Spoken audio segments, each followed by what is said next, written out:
Saya Ajril Rido, PGSD kelas I, ingin membahas tentang materi bahasa baku dan non baku.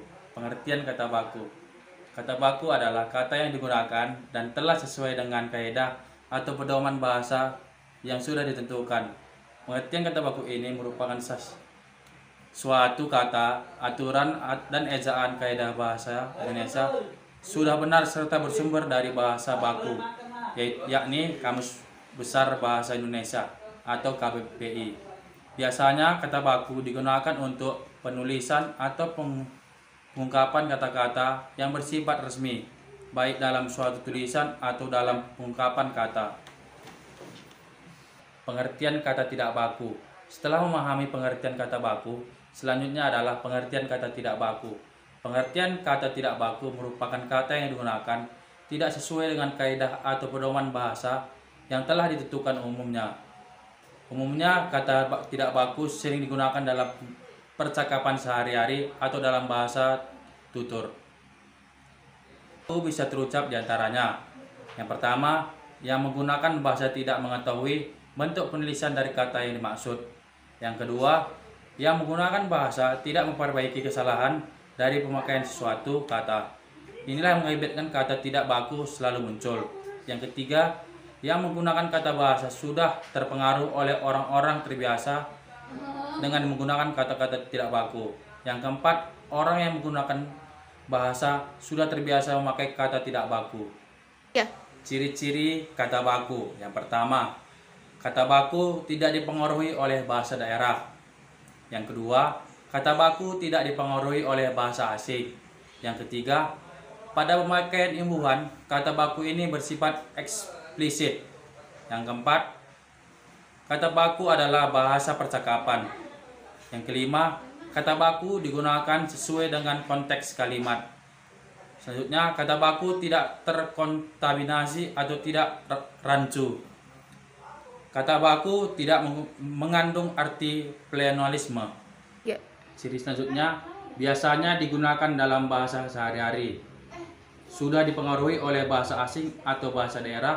Sudah dipengaruhi oleh perkembangan zaman. Bentuknya mudah berubah-ubah. Iya. Selanjutnya, ciri kata non baku. Yang pertama, biasanya digunakan dalam bahasa sehari-hari.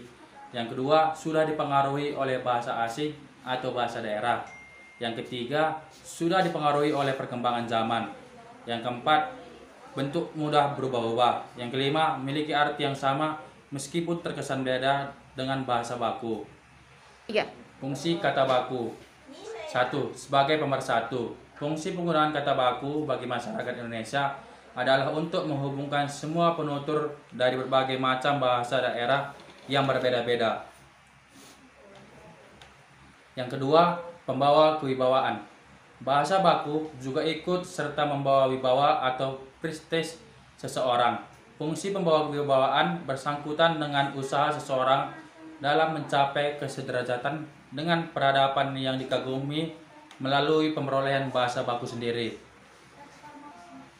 Ini apa? Ya. Penggunaan kata baku. Yang pertama, membuat surat dinas, surat edaran, dan surat resmi lainnya. Yang kedua, membuat laporan. Yang ketiga, membuat karya ilmiah. Yang kelima, membuat nota dinas. Yang keenam, membuat surat lamaran pekerjaan. Yang ketujuh, surat musyawarah atau diskusi. Yang kedelapan, surat berpidato dengan rapat dinas.